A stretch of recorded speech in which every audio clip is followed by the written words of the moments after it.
Essential Self-Care Podcast, a podcast for those of us who are, let's face it, too busy for self-care. In this podcast, you will hear real life stories from people who leaned into their self-care as they were navigating life's storms. You'll learn practical tips, tools, and strategies to incorporate self-care into your own busy life as well. You'll hear from expert guests sharing their expertise on specific tools and modalities of self-care to optimize your well-being in your life, career, and relationships. I'm your host, Dr. Sheetal Ajmani. I am a physician, best-selling author, and founder of Radiant Living Institute, where I guide high-achieving women to get unstuck and learn to live radiantly again through major life transitions. Quick disclaimer before we dive into the episode, please know that this podcast is for educational purposes only and is not medical advice. Always seek the advice of your own health practitioner or mental health provider for your specific situation. Now, let's get started. Hello, and welcome again to another episode of the Essential Self-Care Podcast. I am excited to be in the podcast studio here today. It's always exciting when I have someone local on the show and we get to sit together here in the same room to record this episode. So I am here in the podcast studio today with my friend and colleague, Dr. Fred Bagares. So Dr. Fred and I met about a year ago. Yeah, about a year ago, actually, through a mutual friend. So a friend who I went to medical school with. This friend grew up with your wife, and so she connected us because we're both local to Hampton Roads, both physicians, and since then we've really connected over our entrepreneurial journeys of transitioning from employed clinical practice physicians to putting our skills to use in ways that feel more aligned. And for Dr. Bagares, that led him to become the founder of MSK Direct, a sports medicine, physical medicine, and rehabilitation practice with the mission of providing high quality, direct, and personalized musculoskeletal care to every person, one joint and one tendon at a time. Additionally, he is the host of the newly produced podcast entitled Talking Rehab. Congratulations and welcome to the podcast world. Today, Dr. Bagares is going to share a bit about his self-care journey with us. Welcome to the show, Dr. Bagares. Thanks for having me, Sheetal. It's an honor to be here. Absolutely. Well, I'm really excited that you're here, and I'm really grateful and appreciative of your openness and willingness to share a bit of your self-care journey with us here today. So why don't we go ahead and get started? Can you tell us about a time in your life where self-care became no longer an option, but an absolute priority for you? And more specifically, what specific tools or modalities did you turn to at that time? What did your journey look like at that time? As we've talked about in the past, as a physician, we go through education and we kind of dive right back into work, and there wasn't really much time to for self-care. I kind of was just like, you just kind of just trudge on and go and just do what you need to do. And last summer was like kind of a tipping point for me, where it wasn't that I realized that I needed self-care. I could just tell that something was wrong. Something was wrong within myself. I was balancing everything or as best as I could, but just everything just kind of felt wrong. And I started actually developing physical symptoms. I think that was kind of my first flag that something was wrong. And it was, around a pretty stressful time. There's some work issues. My mom's breast cancer came back, and I started developing essentially a chest pain for about a year. Wow. Yeah. And so, I was, I'm pretty healthy. I work out, saw my doctor, stress tested everything, and everything came back normal. So I was just like, well, this is just I can get through it, And I remember distinctly, there'd be times when I would be talking with a patient in a clinical room. I was like, just a second. I would go to my office and I'm like, wow. Really all right, just splash some water, and I'd come back and just do what I needed to do. Mm-hmm. And then I was like, this isn't normal, this is not normal. I should, without skipping a beat, I was like, go from chest pain to to walking right back into helping somebody else. Mm-hmm. So I think that was like what really kind of tipped me off that something's not right. Something's not Yeah. right. But Yeah. prior to all that, um, I've always been a big fan of like kind of journaling Mhm. essentially. And it wasn't necessarily like feeling specific. It was just general ideas. Mhm. So I kind of had ideas about medicine and movement, but then also kind of a business model. Like if I had a practice, what would that look like? And so I looked back and I started thinking about this actually in 2015. So only 3 years after practice. And then when I look at it now, I'm like, why was I thinking about a better way to practice or a better, I guess, a better life balance, you know, when I had a job? But, at the time I was like, oh, this is nice. It's just a place to kind of exercise my brain and my thoughts. And that's when I was like, okay, this is fine. I can kind of get my ideas out there. But looking back, I was like, that's probably when everything actually started. Yeah. But That's fascinating. I would yeah, love to just yeah, pause here and reflect yeah, on a little bit because you've already shared so much um, of really valuable and interesting things that I would love to reflect on, and then I would love to pick up on where we just kind of left off. So, first of all, just and I jotted some notes down while you were chatting. So, first of all, just yeah, this idea that particularly as physicians, we have so much of our path just laid out before us, like for many, many yeah, years, just laid out before us of like completing, grade school, then high school, then, especially if you kind of had an idea early on that you wanted to go into medicine, it's just like, okay, this is what you do to get to the next step, right? And then to get into college and then get into medical school and then get into a residency and then get that first job as an attending. And I mean, that pretty much takes you, if you go all the way through, that pretty much takes you up to about 30, yeah, yeah, being 30 years yeah. old, right? And so that is like a good part of our life that is just, sort of laid out and you just kind of, as you described, just kind of going through. It can be so easy to just kind of go through the motions and just keep pushing through, keep looking forward to that next step. And then what really also stood out to me is when you mentioned that you weren't sure, like you couldn't quite pinpoint what was wrong, but you could tell that something was wrong. And I wanted to point that out and bring that point up to our listeners' attention, just because sometimes that's what it starts out as. Hmm. Is I think a lot of times actually of like maybe not knowing exactly what is wrong or what is going on, maybe not exactly being able to pinpoint it, but just feeling something deep down inside that something doesn't feel right, something, needs my attention. And that often is kind of like that first signal, that first sign. And I think that I've definitely experienced that in various situations in my life, both professionally and personally. And then that it really spoke to you through the physical symptoms. I always say that the body is sending us Hmm. signals, Absolutely. and I'm sure you see a lot of this as well as a sports medicine, physical medicine rehabilitation physician. I feel like the body is just always sending us signals. And I had another physician on a few months ago, and she was just like, kind of like the loudest way that the universe can speak to you sometimes is through your physical body. Like that will Absolutely. grab our attention, Yeah. But then again, also going through like, okay, when you have those physical symptoms, you got them evaluated, but then there's still this drive, this mindset to still kind of push through, right? Which Yeah. I know it's something that many of my listeners have, that sort of drive to keep pushing through. I've done that as well, right? Through experiencing different types of pain in my body, or you feel a headache coming on, and it's like, well, but isn't it, you know, I don't know, quote unquote, easier to push through, or isn't that just kind of the mainstream thing to do is just keep pushing through and keep going on? But like really, if we have an opportunity to, and sometimes we have to create that opportunity to Right. step back and create Absolutely. space and say, wait, why is this coming up, and what do I need to do to remedy this? So those were just a few of my Yeah. reflections from what you Yeah. already shared. So ultimately, I at that point I knew I had to do something, and I ended up just quitting my job.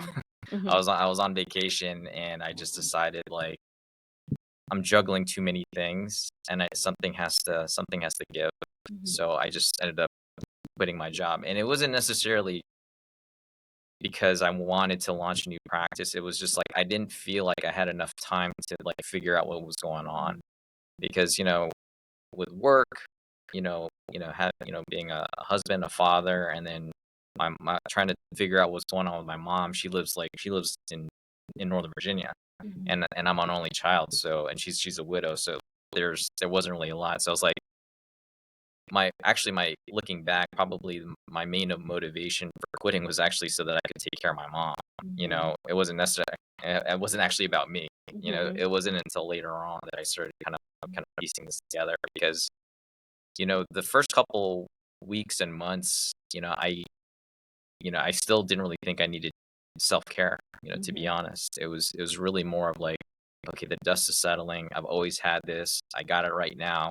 But then I didn't, because I felt better overall. I felt a lot more in control. But then I had all these feelings that I was like, I don't know how to process this. I don't know exactly what's happening.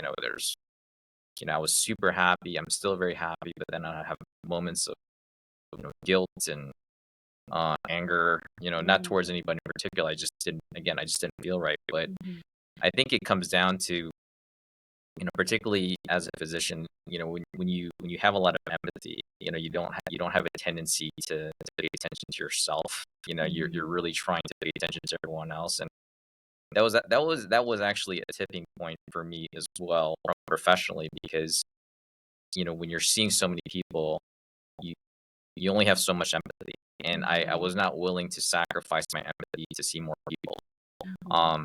And I just knew that in the current insurance-based model, I was like, I can't do both, so I'm gonna pick one. And that was probably a big part of, you know, my self-care looking back, is like understanding that. Even right now, it's one of the tools that I'm using is learning to be more selfish. I just never, I just don't really think about myself. Yeah. Like, as I said, like, even the reason for me quitting and changing was so that I was available for other people. Yeah. It wasn't really for myself. But as I'm trying to fill in my days, I have to be selfish about my time to make sure that I'm actually building time to take care of myself. So that's one of the big tools. I would say the other tool that I'm learning is I ask myself, do I need more of this or less of this right now? And that's like work, TV, food, you know what I mean? And just to kind of recalibrate myself, because again, I think a lot of the stuff I've just kind of, I don't have any measure. It's just like, if it's there, I just do it. If someone needs help, I just do it. So having to ask that question of myself, like, do I need to do this right now? Does this person do I need to help this person more or less?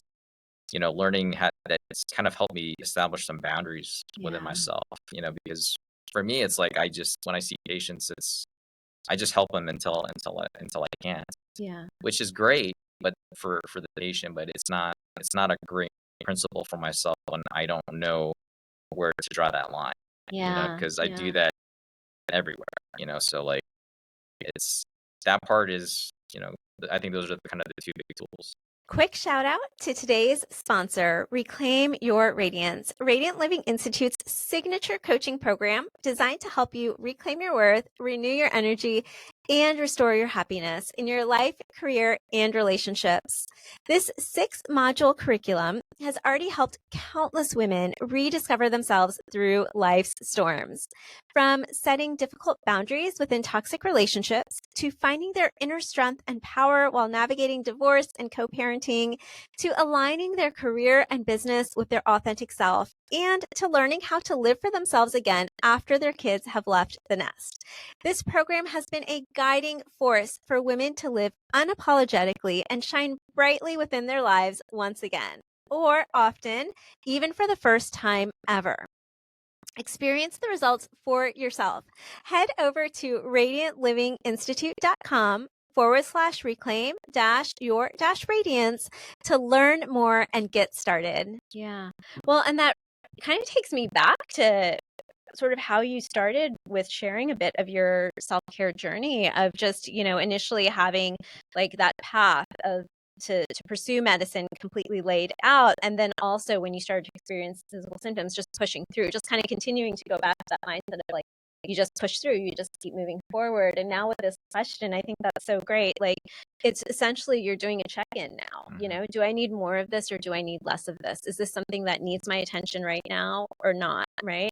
And so essentially you're taking those moments now to not just keep pushing through, but to like pause and check in and say, wait, what do I need right now? And when you mentioned that idea of like one of your goals is that, I don't know if you said goal, but one of the tools certainly is to be a bit more selfish. What that reminded me of, because I've had that too, you know, where I've actually said and thought to myself, you know, many people like us, you know, who just are naturally just caretakers, nurturers, healers, naturally very empathetic.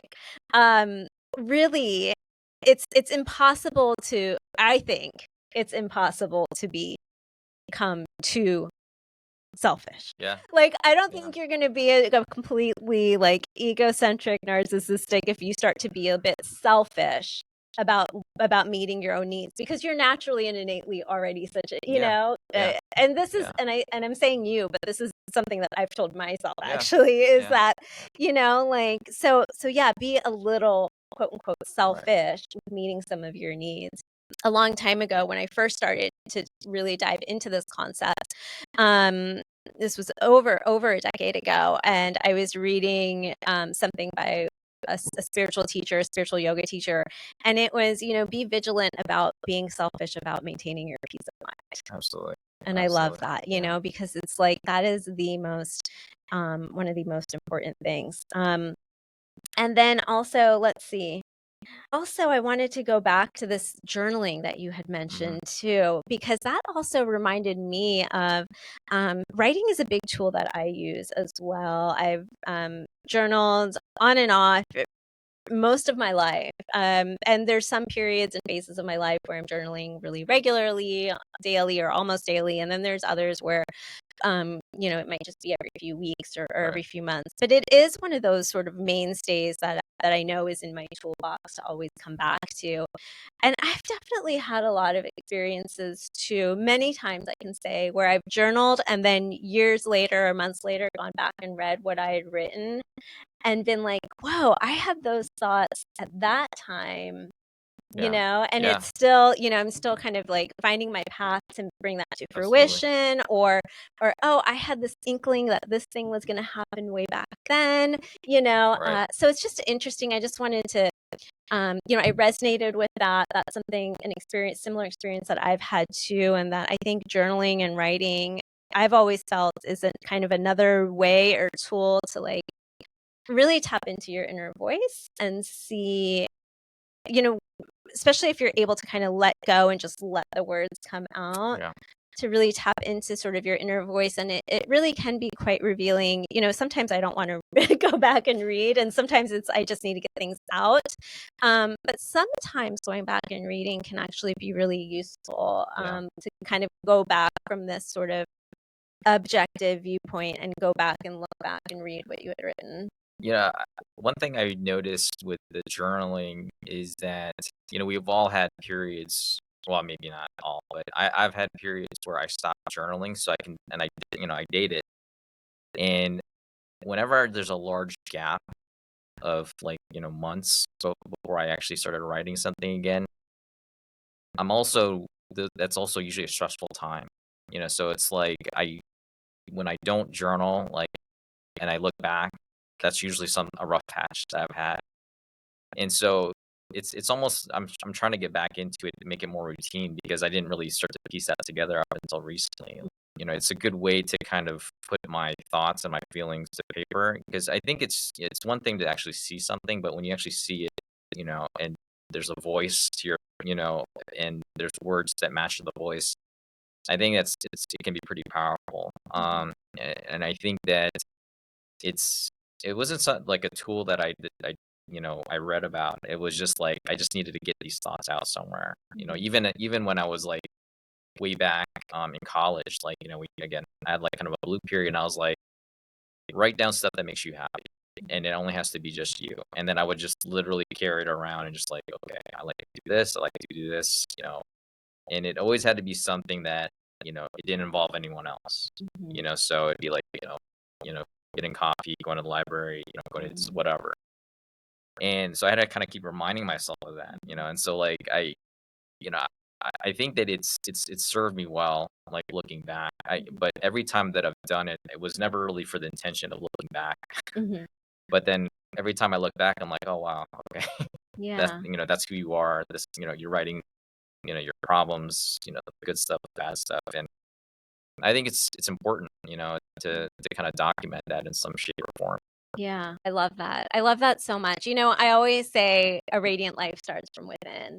And I love that when you were just the story that you shared of in college and just kind of I'm going to write down the things that make me happy and these things that make me happy that actually don't involve anyone else. And I think it's fine for it to involve other Right. people. We are relational, we are social beings, but also knowing that that's not you're 100% dependent on that specific thing to find your happiness Right. in, Right. And so I love that you did that, and I thank you so much for sharing that. I've definitely done some similar things, Hmm. myself too, and during various times in my life, and have kept that. I can share during a particularly difficult time for myself not too long ago. It was right around when I left clinical practice as well, and I experienced pretty significant burnout at that time, which is ultimately what led me to leave at that time. Um, and when you're experiencing extreme burnout, similar to, depression, right? It can be hard to know what you find joy in Absolutely. anymore. And that's Yeah. something I was experiencing with. Right. And I got together with some family members and some really close friends. And I was like, I know I need to do things. I need to find that joy again within myself, but I don't know how. I don't even know where to start. I Right. don't know what gives me joy Right. anymore. Right. And I just got together with some family members and good friends, and I had a journal and I was just brainstorming. They were helping me brainstorm That's things. awesome. And I kept that. And then I had this like list of things to go to, of just like activities to try or things to do. And, did it 100% solve it right away?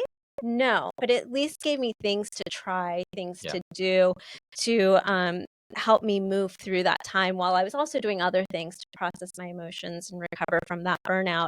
And that actually reminded me of something else I wanted to reflect on that you shared as well, which is just this idea that when you left your employed job as a Mhm. clinical, in clinical practice, you didn't really know what was next. You just knew that it was time to leave, and the big factor there was to help your mom at that time. Right.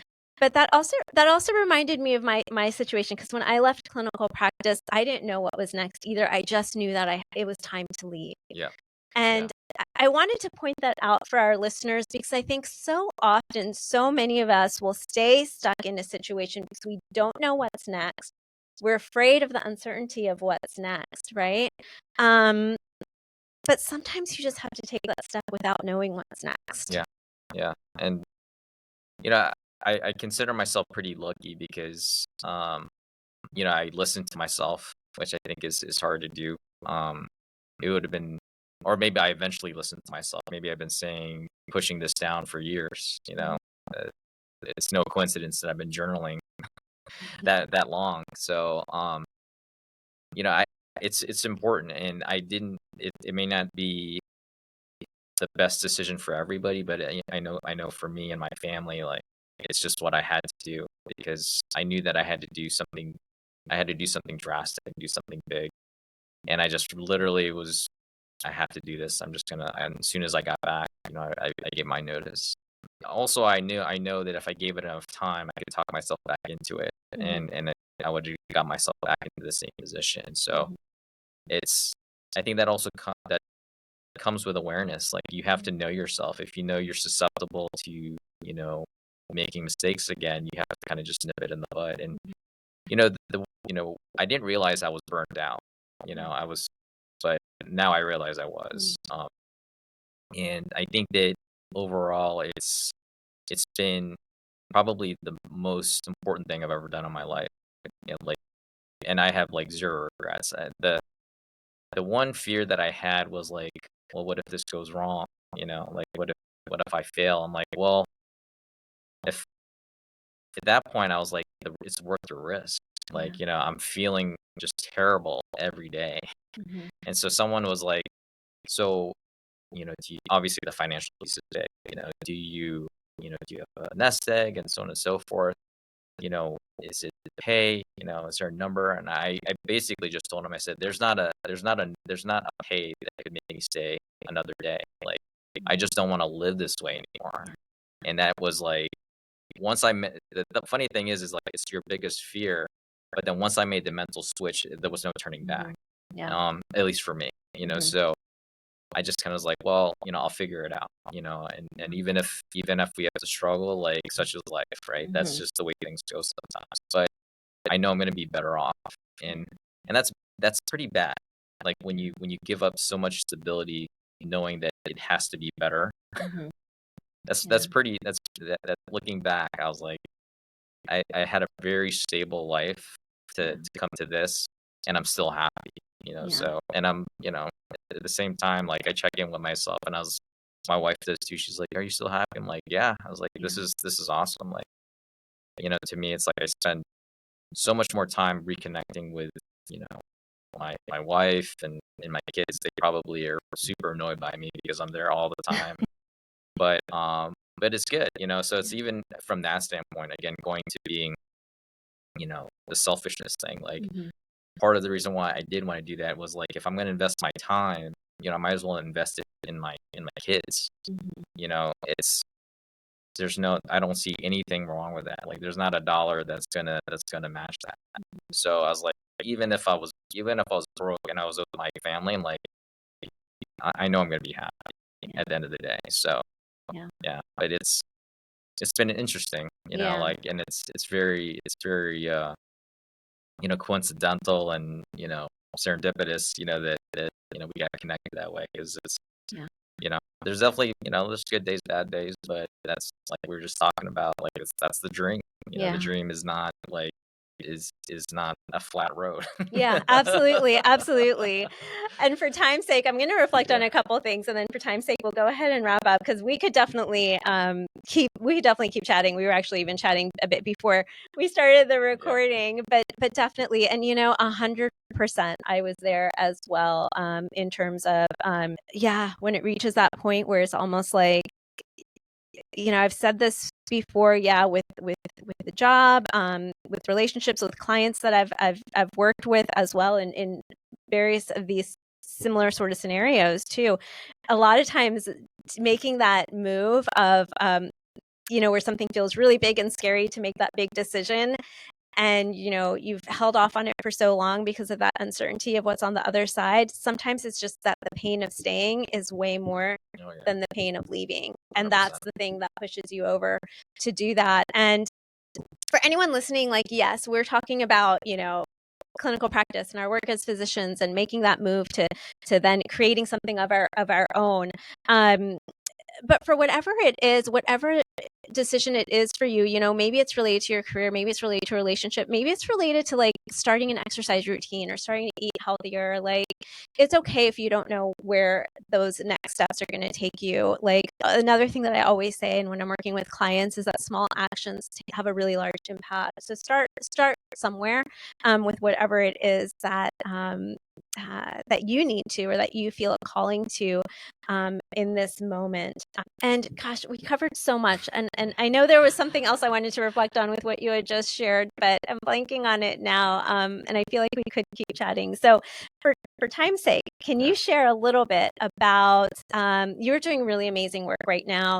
You have a podcast, as I shared in the intro. You are really, you've really taken a lot of, those things that you had journaled about back in since 2015, about what sort of an ideal practice would be like for you to, way to, have that work-life balance for yourself, and also to be able to serve patients in the way that you want to, that our current healthcare system does not, unfortunately, is just not very conducive to. And so you went out, to create a model of this on your own. So can you share a little bit more about the work that you're doing and where people can find you? Absolutely. So the name of my practice is MSK Direct, and I kind of intentionally named it differently because I wanted people to see the name and know that they're getting something different. But essentially, the people that I'm seeing have hip, knee, shoulder, kind of spine related problems. My visits are at least an hour, so usually somewhere between 60 to 90 minutes. The people that I'm seeing have kind of seen everybody, so they tend to be, semi complicated or complex patients. So I see them in that amount of time. I gather all of their information, and I go through it with them. I walk them through exactly what happened to them.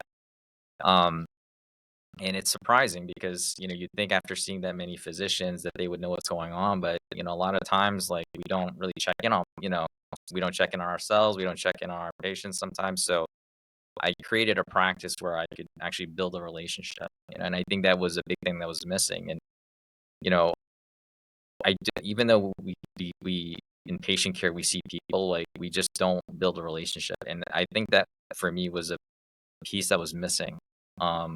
In the way that I was practicing and maybe in healthcare in general. But right now it's just me and my wife working, and that's perfect, in terms of I'm trying to keep it nice and scalable. But I see people in person, virtually, and it seems to be working really well. Wonderful, wonderful. And I will include the link to his practice, podcast, as well as social media in the show notes below. Definitely check him out. He's sharing a lot of great information on his podcast and Instagram as well. And if you're needing his care, check out his practice website. And thank you so much for being here, Dr. Bagares. It's always so inspiring to chat with you. Absolutely. Thanks for having me. Thanks for tuning in to this episode of the Essential Self-Care Podcast. If you like what you heard, be sure to subscribe, leave a positive review, and share this episode with someone you know. And remember, your free guide, 6 simple yet powerful steps to create your radiant life, is waiting for you at radiantlivinginstitute.com. Download it today.